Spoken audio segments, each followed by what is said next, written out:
My fiancé humiliated my career in public, so I left her on the spot. Respect. It's the foundation of any relationship. Without it, love crumbles like a house built on sand. I didn't realize I was losing it not until that night when my fiancé laughed at my career in front of her elite colleagues. Looking back, the signs were there all along. The subtle jabs disguised as jokes, the occasional eye roll when I spoke about my latest project, the way she introduced me at events with a carefully chosen phrase that downplayed everything I'd built. I ignored them. Told myself she didn't mean it, that it was just her way of teasing. But deep down, I knew better. For years, I poured everything into my tech consulting firm. What started as a one-man operation in my tiny apartment had grown into a company that helped businesses modernize, optimize, and scale. I wasn't just a freelancer, as she sometimes called me. I was an entrepreneur, a strategist, someone who built solutions that actually made an impact. She used to admire that. At least, I thought she did. We met at a networking event 5 years ago. She was polished, confident, the kind of person who could command a room just by walking into it. I was drawn to her sharp mind and quick wit. She loved that I was ambitious, that I wasn't tied to a corporate desk, that I was carving my own path. "You're different from the guys I usually meet," she'd said early on. I like that. But somewhere along the way, different turned into not good enough. At first, the comments were easy to dismiss. "Must be nice to work from coffee shops all day. You don't have to deal with real office politics, lucky you. Are you sure you don't want a more stable career?" I laughed them off, convincing myself she was just joking. But then her words started to shift. "It's cute how passionate you are. My colleagues' husbands work in finance, law, medicine, real industries. If we ever buy a house together, I guess I'll be the one getting the mortgage approved." That one stung. Still, I let it go. I told myself it was stress, that her high-pressure job was getting to her, that she didn't really mean it. And then came the gala. The night that changed everything.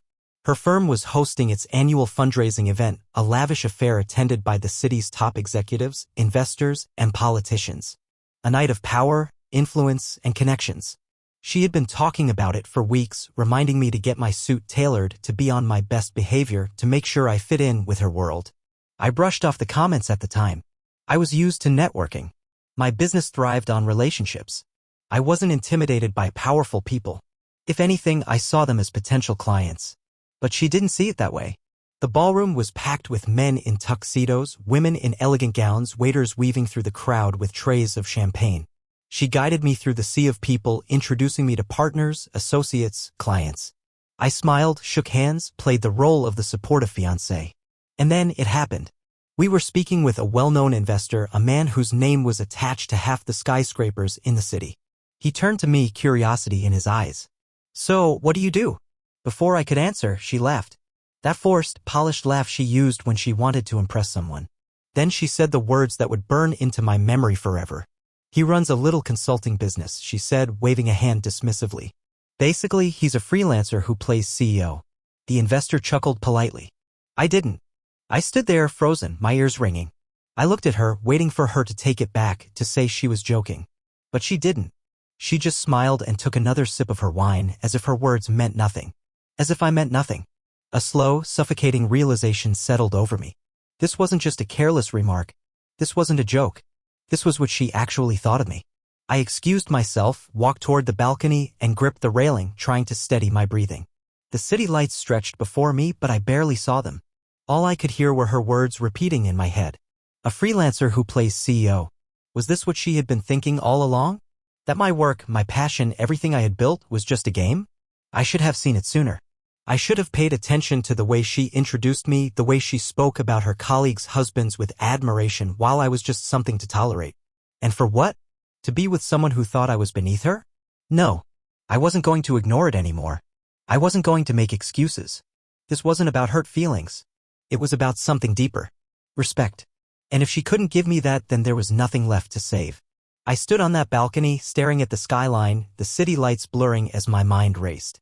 My entire relationship flashed before me in fragments, the early days when she looked at me like I was the most interesting person she'd ever met, the way she used to ask questions about my projects, fascinated by my vision. Where had that gone? When had it shifted from admiration to quiet condescension? Maybe it had always been there and I had been too blind to see it. The night air was cool, but I felt hot, my pulse pounding in my ears. I wasn't angry, not yet. I was just numb. Maybe that was worse. I wasn't even surprised. Some part of me had known this moment was coming for a long time. I had just refused to acknowledge it. Because acknowledging it meant admitting the truth that the woman I had planned to marry didn't respect me. And without respect, what was left? I heard laughter behind me, the sound of glasses clinking, the murmur of conversations filled with ambition and power plays. A world she fit into effortlessly.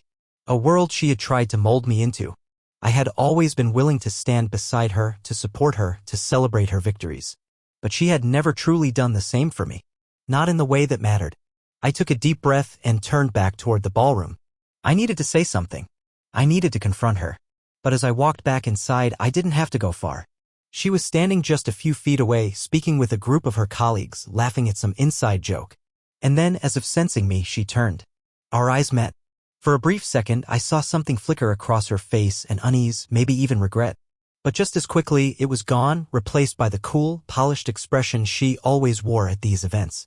She excused herself from the conversation and walked toward me, her heels clicking against the marble floor. There you are, she said, reaching for my arm like nothing had happened. Come on, I want to introduce you to someone. I didn't move. She frowned. What's wrong? I let the silence stretch between us, watching as she shifted uncomfortably. Then I said, so, I'm just a freelancer who plays CEO? She blinked, caught off guard. Oh, come on. That's not what I meant. Then what did you mean? She sighed, her expression tightening. You're overreacting. It was just small talk. These people don't care about the details of what you do.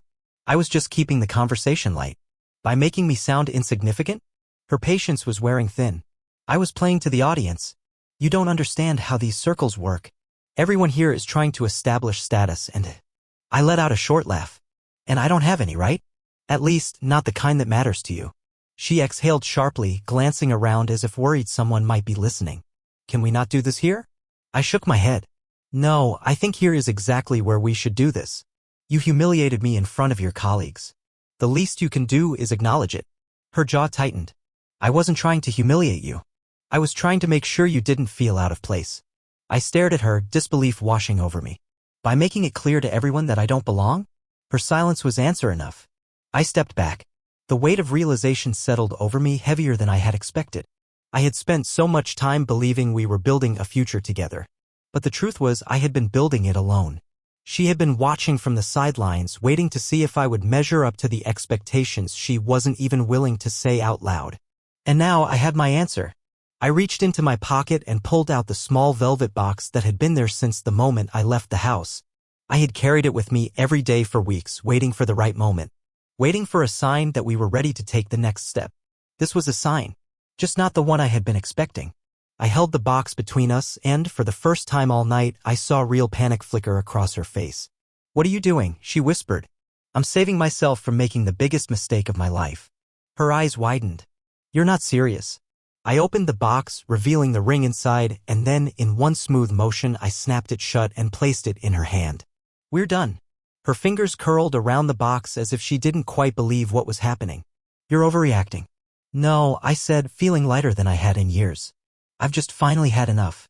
She stared at me, waiting for me to take it back, to say this was just an emotional reaction, that we'd talk about it later. But I wasn't going to.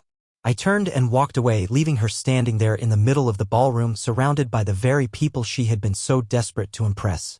I didn't look back. As I stepped out into the night, I felt something shift inside me. A weight lifted. A door closed. And for the first time in a long time, I was finally free. The city streets were quiet as I walked away from the gala, my footsteps echoing against the pavement. I didn't rush. I didn't need to. There was no urgency, no panic, just a strange sense of clarity that settled over me like a long overdue realization. For years, I had convinced myself that love was enough. That if I worked harder, proved myself more, showed her how much I cared, she would see me the way she once did. But love without respect is just an illusion, and tonight, that illusion shattered. I wasn't sad. I wasn't even angry, not anymore. I just felt done. Done with trying to fit into a mold I was never meant to be in. Done with excusing her subtle digs, her condescending smiles, her careful way of making me feel small without ever saying it outright. The truth was, she had never truly believed in me. Not in the way that mattered. And now I no longer needed her to. I reached my car, sat inside for a long moment, and exhaled. My phone buzzed in my pocket, but I didn't check it. I already knew who it was. I could picture her standing in that ballroom surrounded by her colleagues trying to come up with an explanation for why her fiancé had just walked out on her in front of everyone. Maybe she was embarrassed. Maybe she was angry. Maybe she was already figuring out how to spin this so that it wasn't her fault. It didn't matter. I drove without a destination, the roads stretching ahead of me like open possibilities. I had spent so much of my life planning, structuring, making sure I was moving in the right direction. But tonight, I let the city guide me.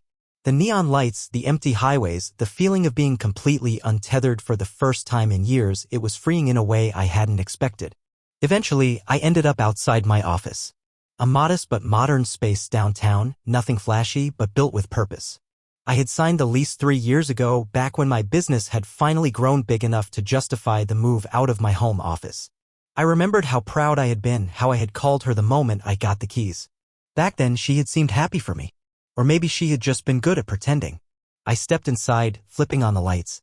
The familiar hum of the space grounded me. My desk was covered in notes, sketches, and proposals, proof of the work I had poured myself into for years. The work she had belittled in a single sentence. I traced my fingers over the edge of my laptop, thinking back to all the nights I had stayed up late, refining ideas, crafting strategies, making sure my clients got the best results possible. I had built this from nothing. No safety net, no guarantees, just sheer determination and a refusal to fail. And she had laughed at it.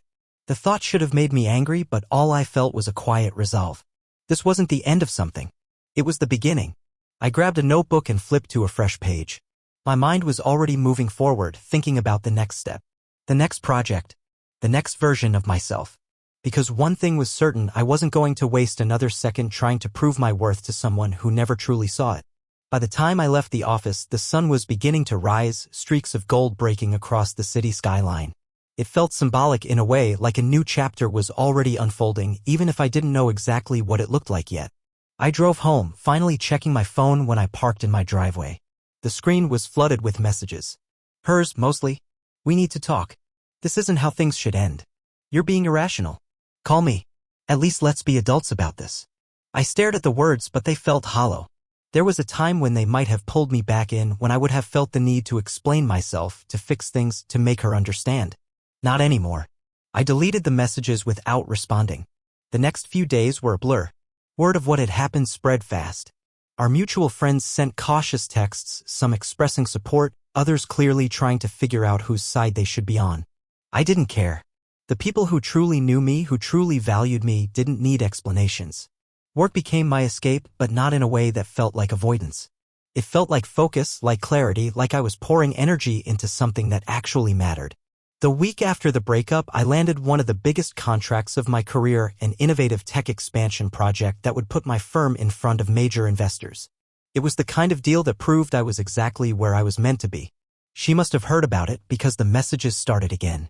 This time, they weren't cold. They weren't demanding. They were different. I miss you. I didn't mean what I said. I was caught up in the moment. You know how much I respect you. I was wrong. Please, can we talk? I almost laughed. It was too late for that. Instead of answering, I put my phone down and went back to work. My future was ahead of me, and for the first time in a long time, I was fully in control of it. I wasn't looking back. The messages didn't stop. Every day, a new attempt. Some were carefully worded apologies, others were nostalgic reminders of our past, as if she thought she could pull me back in by reminding me of what we used to be. Then there were the messages filled with frustration, the ones where she tried to make me feel guilty, to make it seem like I had overreacted, like I had thrown everything away over one misunderstanding. But I knew better. People don't just say things they don't mean. They don't laugh at someone they truly respect. That kind of contempt doesn't appear out of nowhere. It builds slowly, over time, until the mask slips and the truth comes out. And that night at the gala, the truth had hit me harder than I ever expected. She had never believed in me, not in the way that mattered. And I had wasted too much time trying to convince her that I was enough. The weeks passed and my business thrived. The high-profile contract I had landed opened doors I hadn't even considered before. Suddenly, my name was being brought up in industry circles I hadn't had access to before, and my firm was fielding more opportunities than we could take on. I expanded my team, brought in new talent, and for the first time in years, I felt like I was exactly where I was meant to be. Not because I was trying to prove something to anyone, but because I was finally allowing myself to succeed without worrying about whether I measured up to someone else's standards. Then, one evening, she showed up at my office. I had been working late, reviewing a new client proposal, when a soft knock at my door pulled me out of my focus. I looked up and there she was, standing in the doorway, looking smaller than I remembered. There was no confidence in her stance, no carefully crafted smile. She looked uncertain, almost nervous. For a long moment I just stared at her, waiting. "You blocked my number," she said finally, her voice quieter than I was used to. I leaned back in my chair, folding my arms. "Yeah, I did." She shifted her weight. "I didn't know how else to reach you. I didn't say anything. I wanted to see what she had come here for." She took a step inside, hesitating. "I owe you an apology. A real one." I raised an eyebrow. "That's a change from the last few weeks." Her lips pressed together. "I know. I've been processing. And the truth is, I handled everything horribly. I took you for granted." I thought, she exhaled, running a hand through her hair. "I thought I needed to prove something to the people around me. I thought success meant surrounding myself with people who fit into a certain world. And somewhere along the way, I lost sight of what actually mattered." I studied her, waiting for the part where she asked for another chance. Instead, she just looked at me, her eyes searching mine. "You deserved better from me." I nodded slowly. "Yeah, I did." A beat of silence stretched between us. She swallowed. "I won't ask you to take me back. I know that's not possible. I needed to tell you that I was wrong. That you were always more than enough." I didn't feel satisfaction in hearing those words. I didn't feel anger or regret or even relief. I just felt finished. Like a chapter had finally closed and there was nothing left to be said. "Thank you for saying that," I told her honestly. She nodded, glancing around my office. "You're doing well." "I am." She gave me a small, almost sad smile. "I'm happy for you." And with that she turned and walked away. I didn't watch her go. I didn't need to. Because my future wasn't behind me anymore, it was ahead. Months passed and life kept moving. My business continued to grow. I met new people, forged new relationships, found myself in conversations with people who actually respected what I did. People who saw the value in my work not as some small-time operation, but as something real. Something that mattered. And then, one evening, as I was reviewing plans for an upcoming project, I got a call. It was from an urban planning director I had worked with in the past, someone who had always appreciated my approach to sustainable development. She was spearheading a massive citywide revitalization effort and wanted my firm to be a part of it. "It's a career-defining opportunity," she told me. "Something that could change the way we design urban spaces for years to come." I leaned back in my chair, smiling to myself. "Tell me more," I said. Because that was the thing about respect. It wasn't something you demanded. It wasn't something you chased after. It was something you built through hard work, through consistency, through believing in yourself even when others didn't. And now I was exactly where I was always meant to be. If you enjoyed this story, don't forget to like, subscribe, and hit the notification bell so you never miss a new upload.